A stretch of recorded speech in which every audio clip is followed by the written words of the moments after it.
আসসালামু আলাইকুম। যারা দেখছেন আশা করি সবাই ভালো আছেন। ফেসিবাদের দেওয়া একটি ভুয়া মামলায় আজকে জনাব মাহমুদুর রহমান, আমার দেশ পত্রিকার সম্পাদক, ওনাকে আবার কারাগারে যেতে হলো।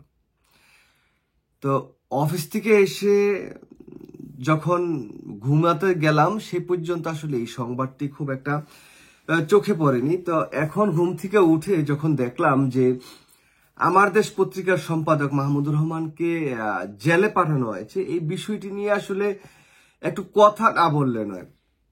দেখেন, আমার দেশ পত্রিকার সম্পাদক মাহমুদুর রহমান একজন মজলুম সাংবাদিক। নিঃসন্দেহে লেখালেখি করার জন্য তাকে নির্যাতিত হয়েছে, আদালতের চত্বরে তাকে রক্ত জড়াতে হয়েছে এবং অসংখ্য ঘটনা কিন্তু আছে।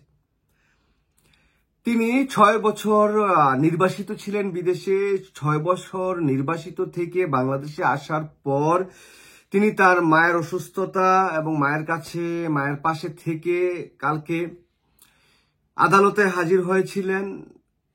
সেই প্রেক্ষিতে তাকে আদালত তার জামিন নামঞ্জুর করে তাকে কারাগারে পাঠানো হলো। এবং এই জায়গায় অনেকে বলছেন যে মামলাটি যেহেতু এরকম একটি বিষয় যে এখানে সরাসরি জামিন দেওয়ার কোনো অবকাশ নেই। আমি যদি পত্রিকা থেকে একটু পড়ি, দেখেন না তারা কি বলছে। আইন বলে রায়ে কারাদণ্ড দেওয়া হলে কারাগারে না যাওয়া পর্যন্ত আপিলের সুযোগ নেই। আচ্ছা, কারাগারে না যাওয়া পর্যন্ত যদি আপিলের সুযোগ না থাকে, তাহলে এই যে বর্তমান যে সরকার, এই সরকারটা আসলে কোন আইনের বলে, কোন অধিকারের বলে এই যে সরকারটা গঠন করেছেন? কোনো নির্বাচন নাই, কিছু নাই। ছাত্র জনতার বিপ্লবের পর তো এই যে সরকারটা গঠিত হয়েছে। ছাত্র জনতা যে বিপ্লবটা আসলে করলো কি কারণে?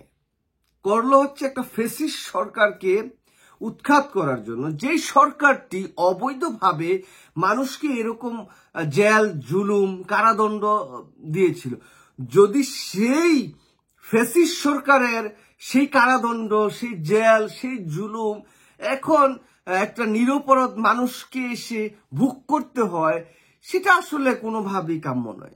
আদালত চাইলেই তাকে সেটাই এত পুত পবিত্র আদালত হয়ে গেছে একদম। তাদের যে সৌর শাসকের একটি খুনি সরকারের যে রায়, সেটা বাস্তবায়ন করতে হবে একেবারে। ভাই, এত আইন কানুন, এত কিছু দেখায় লাভ নেই। আপনারা যখন এই মামলাগুলো করছেন, মামলাগুলোর মেরিট দেখছেন?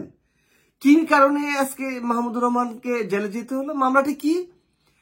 ওই যে সাংবাদিক শফিক রহমান সহ তারা বেশ কয়েকজন কি করছে, জয়কে গুম করার পরিকল্পনা করছে। কি পরিকল্পনা? দেখেন, মামলার অভিযোগে বলে যে শেখ হাসিনার পুত্র সজীব ওয়াজেদ জয়কে যুক্তরাষ্ট্রে অপহরণ ও হত্যা মামলা চেষ্টা হয়েছিল। হত্যা করার চেষ্টা করেছিলেন, গুম এবং হত্যার। আবারও কোন দেশে? মার্কিন যুক্তরাষ্ট্রে। আচ্ছা, মাহমুদুর রহমান কি মার্কিন যুক্তরাষ্ট্রে আসছিলেন? মাহমুদুর রহমান কি এখানে এসে সজীব ওয়াজেদ জয়ের সাথে দেখা করছিলেন?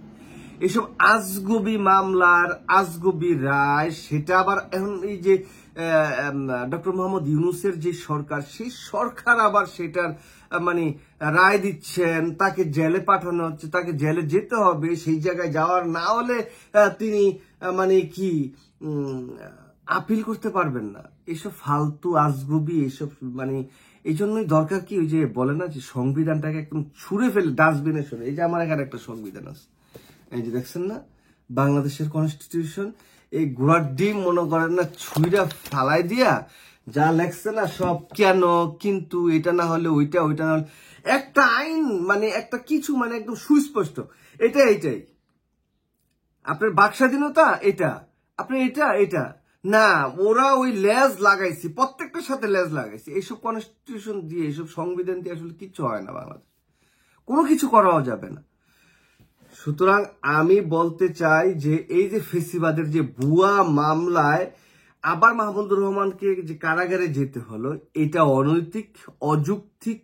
এবং আমি মনে করি না এই যে বিপ্লবী যে সরকার বা যে গণ অভ্যুত্থান হলো ছাত্র জনতার, এই গণ অভ্যুত্থানের যেই স্পিরিট, সেই স্পিরিটের সাথে যায় না।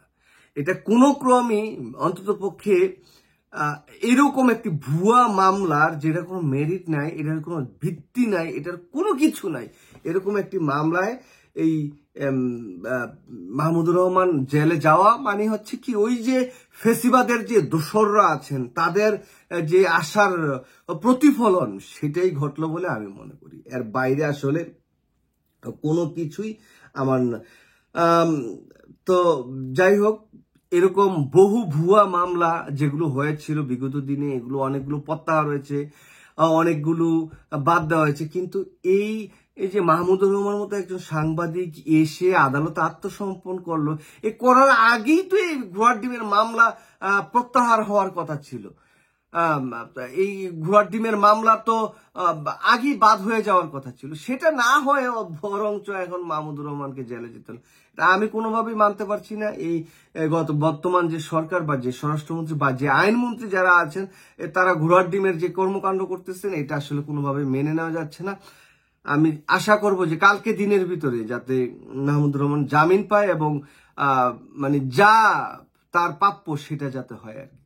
যাই হোক, সবাই ভালো থাকবেন। এই সমস্ত কর্মকাণ্ড দেখলে না মেজাজ গরম হয়ে যায়। আল্লাহ হাফেজ, আসসালামু আলাইকুম।